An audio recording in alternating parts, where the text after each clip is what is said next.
Good evening, everyone. Welcome to Dimitri Cinema. You got me, Dimitri, and I hope everybody had a good week and a good couple of weeks. Good Halloween, going into Thanksgiving. These months are going by really fast, and time is inevitable. So, to with that being said, I want to go ahead and talk about the Wolfman, new Wolfman movie coming up, and the season ending of Penguin, Colin Farrell's greatest performance.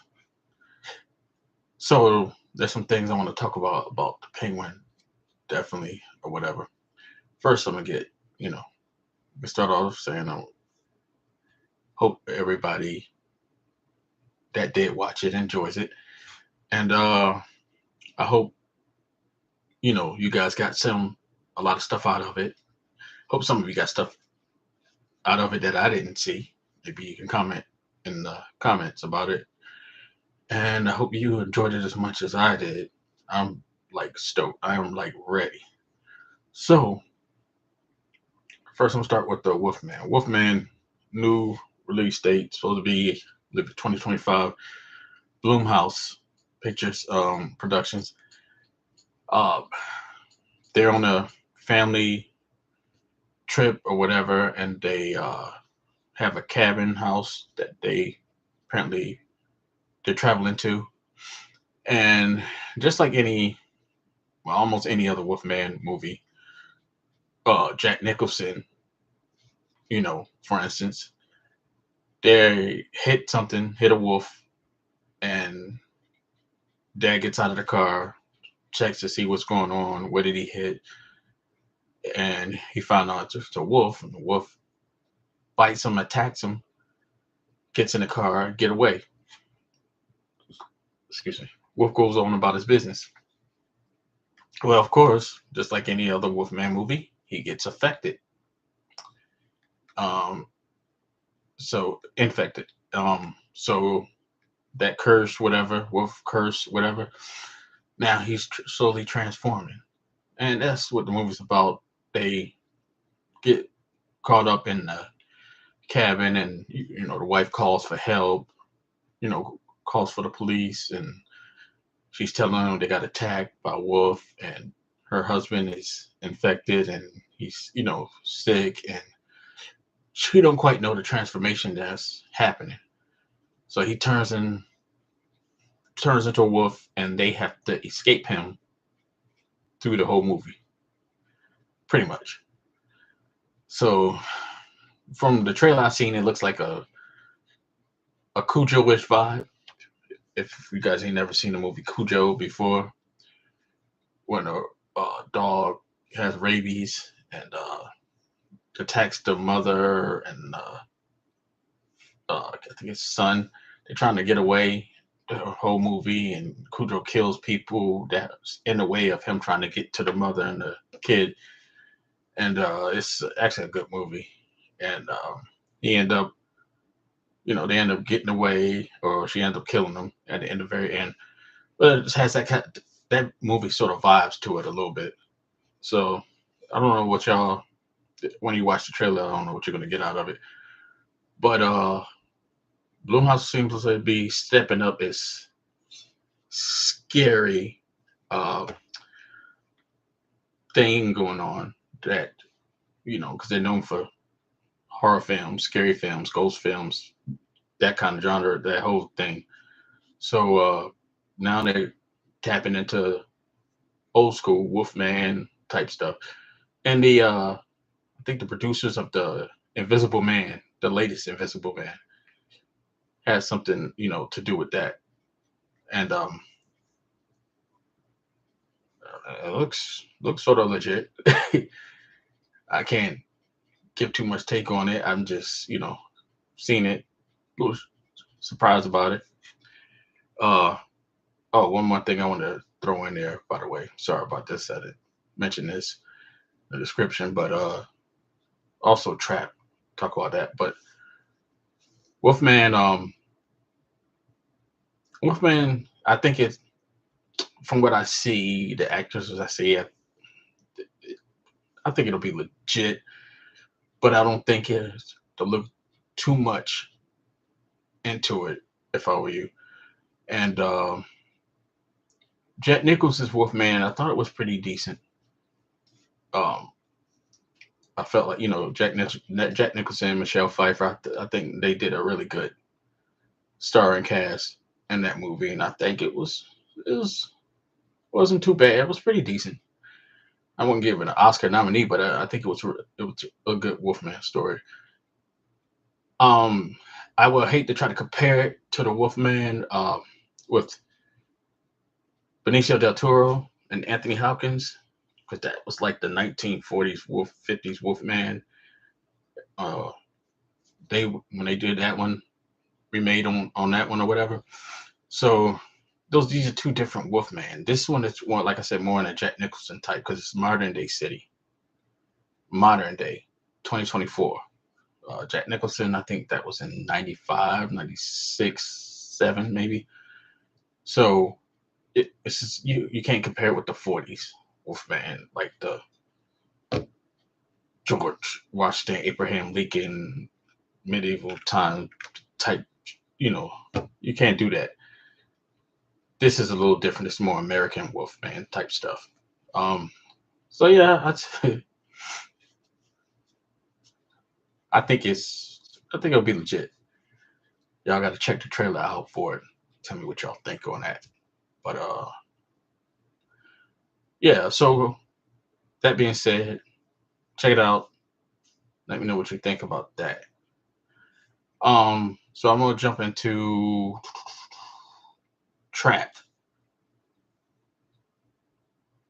Pretty good movie. Josh Harnett uh, plays a killer, a serial butcher, or whatever, and he's with his daughter at a concert, this big concert they have going on, and the daughter wanted to go there to see the uh, the musician, the entertainer that they're out to see, and he sees police, leaves his daughter in the seats where they're at to go. So he's going to go get some popcorn or whatever, snacks, whatever. Then he sees police all trapped outside, you know, and he's wondering what's going on. So he asks one of the food food people, whatever, that's serving food or whatever. Hey, what's the deal out there? And then he's like, oh yeah, the police. You haven't heard? They trying to this whole thing is a setup trying to trap the butcher killer that's going around killing everybody in the city. Blase blase. And he's in there. They say he's in the building. So I guess they put some thing out about tickets or whatever. So he knows because that's him. He's like, oh, he goes into panic mode, sort of panic mode. Then he start, going here and there, checking the building out. You know, trying getting keys off other employees. Just trying to back his track and not getting caught and doing anything. Then he end up going backstage with his daughter, with the singer. She gets caught up, and you know, then very some point in the movie he's talking to the girl, the singer, and it's like, hey, you know, you come into the house, you're gonna ride with us. You're not gonna say anything because I got this guy that I'm about to kill stuck somewhere, and shows a video on his phone and like, hey, yeah, you say anything, he's done. So she gets nervous. She plays along with it. Of course, after they get to the house, at some point in time, she blows it all up and tries to escape, and then he escapes, and then, you know, confrontation with his wife, his family, his wife later on finds her, and then, genre, it just goes into that. And they have a little thing at the ending. So how I like it, I give it a 6 out of 10. Um, it's Night Shyamalan. Let's talk about him. He's known for his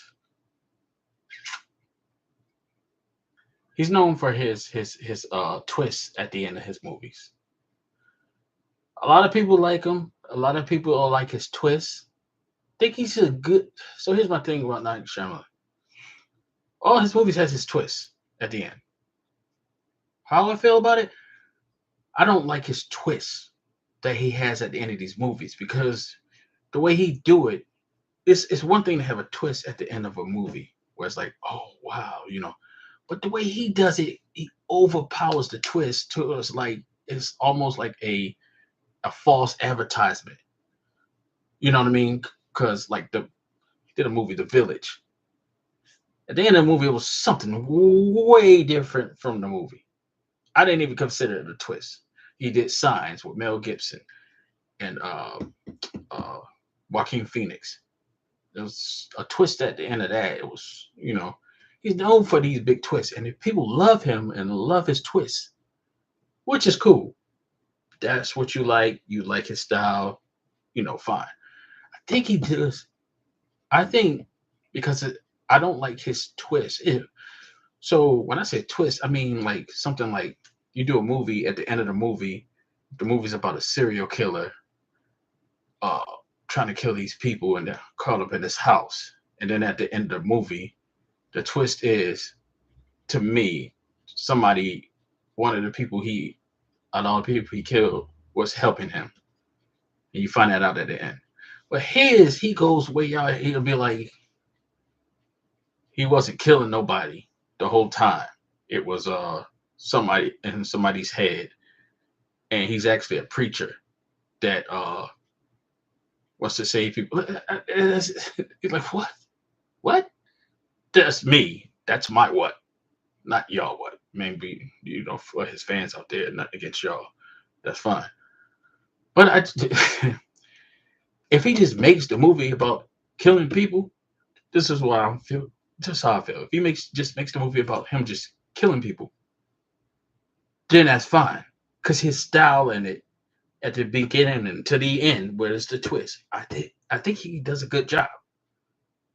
It, basically, what I'm saying is, don't add no twist, cause to me he does such a bad job in the twist. He don't just do a normal twist. It's like a let's throw you off, have you way over there twist. If he just did the movie and didn't do the twist, I think he would be great. He's a great, director. You like keep it simple. Come up with the creativity, the plot, everything on the movie, and just do that. And I would love it. Like I'd be a big fan of his. But because he comes in the end with these twists, man, it's like, ooh, I'm sitting there scratching my head like this for 45 minutes. Like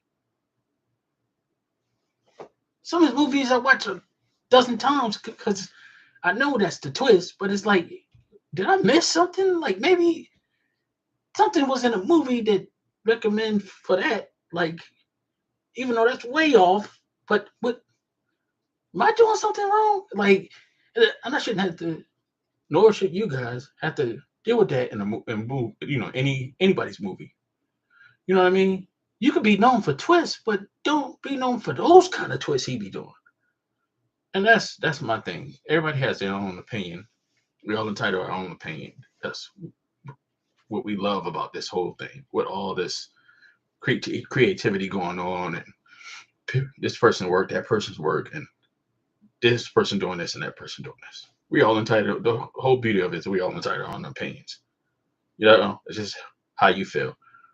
But I'm telling you how Dimitri feels. Uh, so the end of it is just like this one. I don't want to say it for y'all that didn't see it yet, but it's just you'll see. But if you go back and watch the movies I'm talking about, like you see the twists that he has, in a lot of movies, like okay, the Unbreakable, that's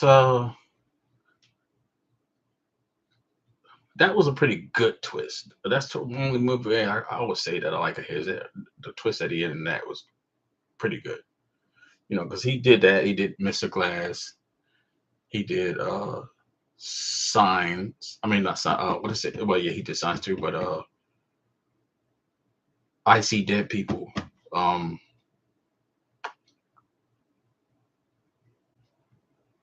I got to get back to you about that. The name of that movie because I forgot the name of that movie. So yeah, so he did.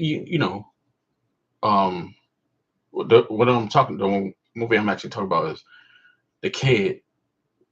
See ghosts or whatever, see dead people, ghosts or whatever, and Bruce Willis is trying to help him and this and that or whatever, and that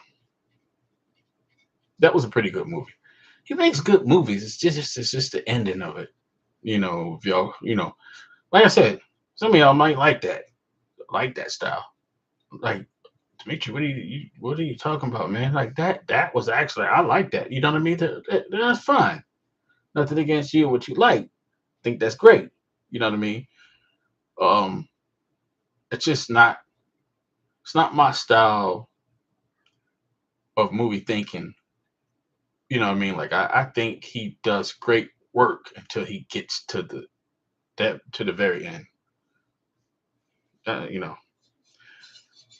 but Trap, it was okay. It wasn't. He didn't he didn't do too much with it. He didn't try to overdo it. You know what I mean? Um, I think he did. I think he did. I think he did okay. He also did a movie. Trying to think of the name of the movie. What it was. He had multiple personalities. He was um, the guy from that played Professor X and X Men. The young Professor X. Can't think of the movie, but he did that. I have to get back to you on that if I can think of it. He did that, and that was interesting or whatever. But Trap, watch it. Tell me what you think about it or whatever. Like I said, he didn't overdo this one. He kept it in the books. It was just you know. So yeah, um, I would give it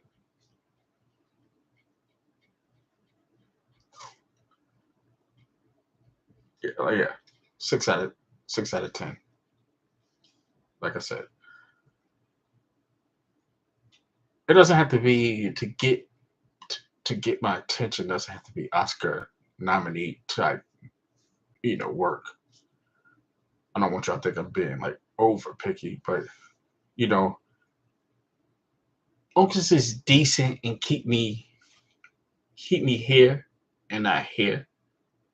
Some movies start you off here, and by the end of the movie, you way down here. You know what I mean? You want to start here.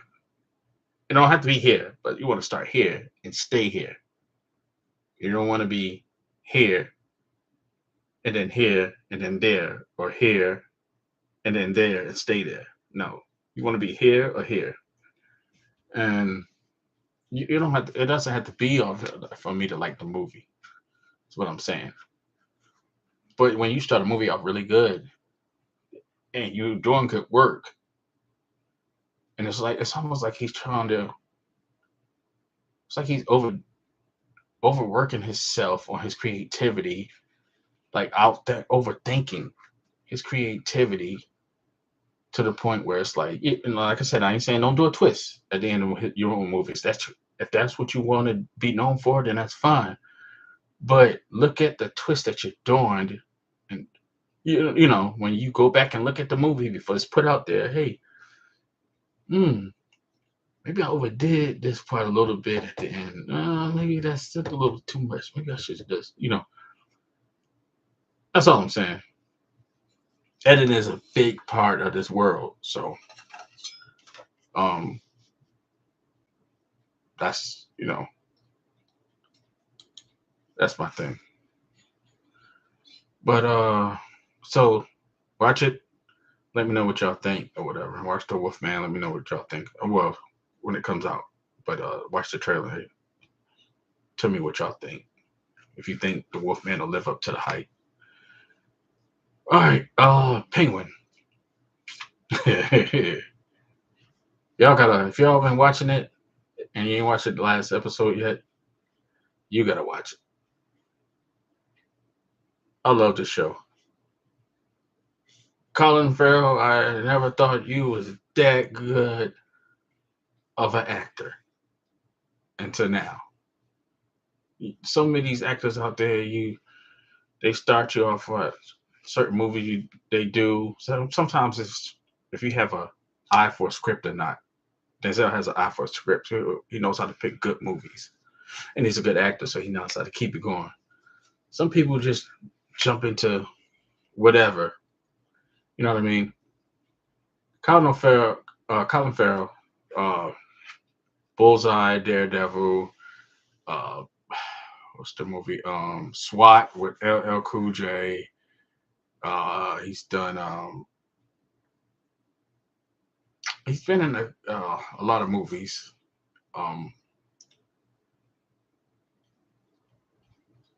I didn't look at him as that big of an actor. Uh, Miami Vice. I didn't thought he was like to me a top 10 actor. But now it's like whoa, he's putting in work and this art, pure art. His acting with the Penguin.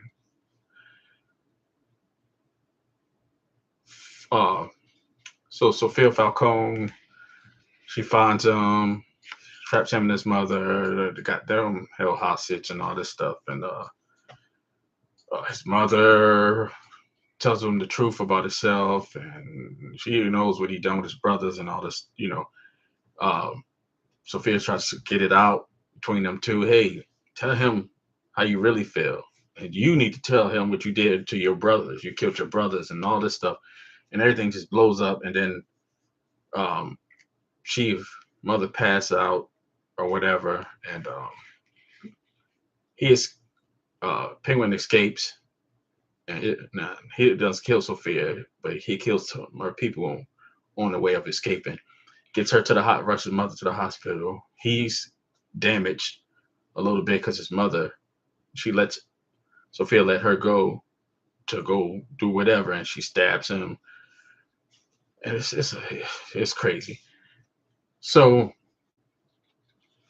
the end of the show, he does something that I'm just going to get that far to it. In the show, he does something that just you don't know this dude is crazy. You know it's like whoa, the Penguin is crazy. You got the Joker who's insane, crazy. The Riddler who's demented, crazy, and then you got the Penguin who's crazy. So I want to get touch bases with this whole thing. It's been going around about, and the funny thing is, I compared him to this iconic character. Penguin's character compared to Tony Soprano from The Soprano. One of the the biggest Soprano fans ever, and I did think this. Colin Farrell got into it with some fans. The fan base is saying his Penguin character reminds them a lot of Tony Soprano. He does. I'm sorry, but Colin, I don't know if you studied Tony Soprano.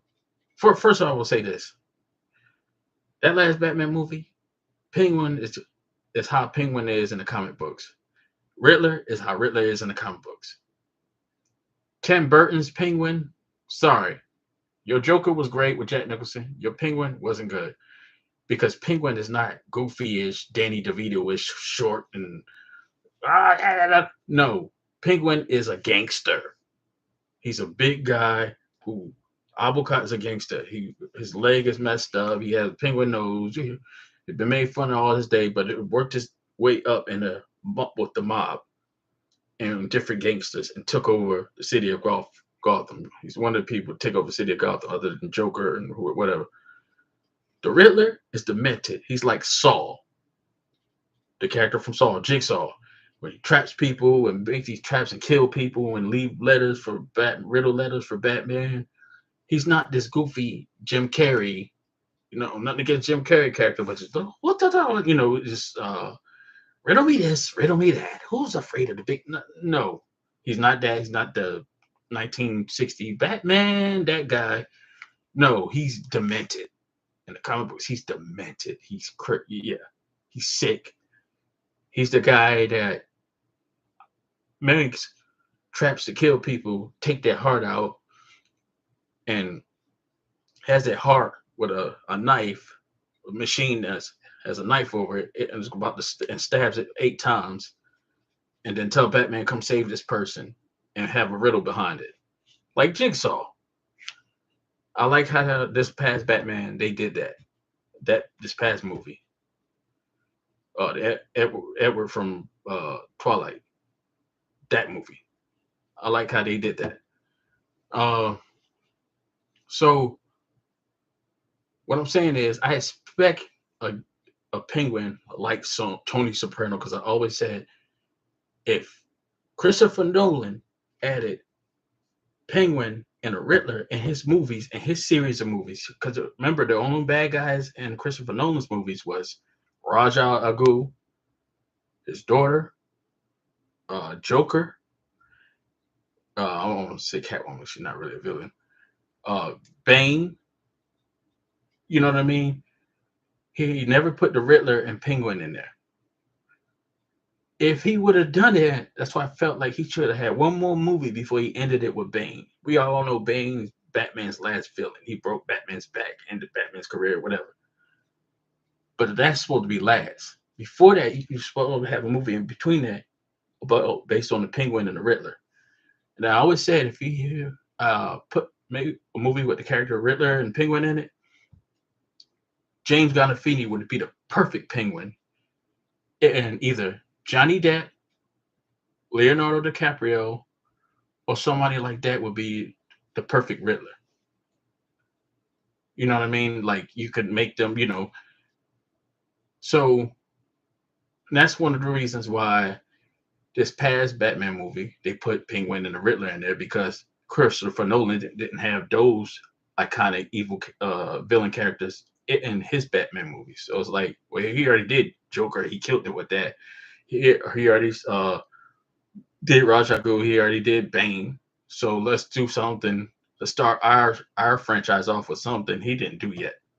Even though they eventually will add Joker 2, you see him at the end of that last movie. So I felt like they were all they had a good idea. They did everything right. Only thing I didn't like was this past movie about Riddler's character. Riddler had that black helmet mask on with all black. I didn't like that.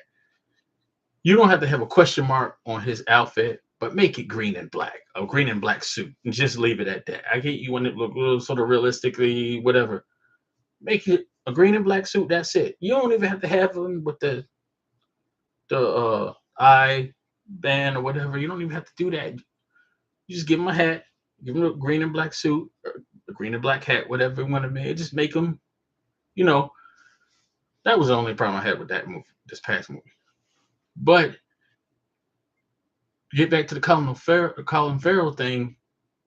You can't get mad at the fans for that, because I heard he got upset with I read something that he got upset. He said he got upset with the fan base because they were comparing him to Tony Soprano's character. Well, it is Tony Soprano's character. And only Soprano fans would know that. He acts just like Tony Soprano. I don't know if he studied that and was thinking the same thing I was thinking. Like, you need that kind of character to be Penguin. I think that's awesome. I think you did a good job if that's what you did. But don't be ashamed of it. Don't get mad about it or whatever, because it's similar to Tony Soprano. And like I said, you got to be a fan to know that from the Soprano fan base. I'm a big Soprano fan. So I was thinking that if I heard that. So don't look at it, Colin. If you're listening to me right now, for any chance on the face of the planet, don't get don't get upset with that, bro, because you did a great job doing that.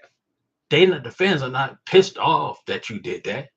They're saying it's just kind of similar to that. You know, if you do you come out, my opinion, if you come out in that Danny DeVito type BS, it ain't gonna work. It ain't gonna work to me. For me, it's not gonna work. If you're a true comic book fan, uh, true person that came up on the comic books of these movies, and not just movie coming up of these movies.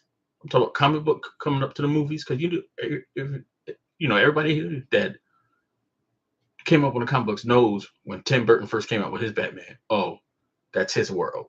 That's the Tim Burton world from the comic books. His style.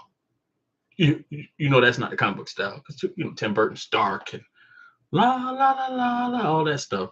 Even though the first Batman was gangster, he did I think he did a great job. It was Batman Returns. It was like okay, now he's being himself for real, for real. But I like this. I like the gangster part of Penguin. That's how he's supposed to be. Tony Soprano ish, you know. And maybe he don't. Maybe he got upset because he thinking they didn't like that his character because it's similar to Tony Soprano. Because maybe nobody said it in detail. You know, from the majority of stuff he heard, it was just, hey, he's like he reminds us of Tony Soprano. That's a good thing. I don't think that's a bad thing. I don't know what y'all think. I don't know y'all your whole what you feel how Penguin should be. How you feel the character should be. You think it should be like funny, flab, goofy-ish, a little bit like Danny Soprano, Danny DeVito, Tony Soprano, Danny DeVito-ish type character. You think it should be like, oh, Batman, get Batman, that 1960 TV show Penguin, or do you think it should be like Colin Farrell, like, yeah, yeah, ma, I don't know if I should do that to her, ma, the people are coming downstairs, oh, you can't have to be like that in this business. You gotta be, you know what I mean, like that gangster in it. Tell me what y'all think, and on the next, stream, write in the comments on this and subscribe, by the way. But on the next stream, also we can, you know, we could talk about it a little bit. But I think I like what Colin Farrell did. He tweaked it a little bit of Tony Soprano into this character. So I don't think it's a bad thing. But the ending is pretty good of the show of this season finale. The ending, whatever. He's dancing with his mother, and then at the end, guess what? A light shines in the sky, and it's Batman signal. So it's like, whoa, whoa, whoa! This is about to get good. This is heating up. So 2025 season 2 is supposed to be, I think, from what I heard. But you got also the upcoming Batman 2. So, but yeah. So you guys watch that and let me know what y'all think about it. And we'll talk about this again at some point. So, Wolfman, check out the trailer. Trap, check out the movie. It's on Prime Time. HBO Prime. And Penguin, the last episode, check that out. For those who's been keeping up with the series, if you ain't watched the series yet, please go ahead and start watching it. So, all right. So that wraps it up. Hope everybody enjoyed this. Subscribe, and everybody have a great weekend coming up. And I'll see you guys in a little bit with the next one. All right. Have a good night.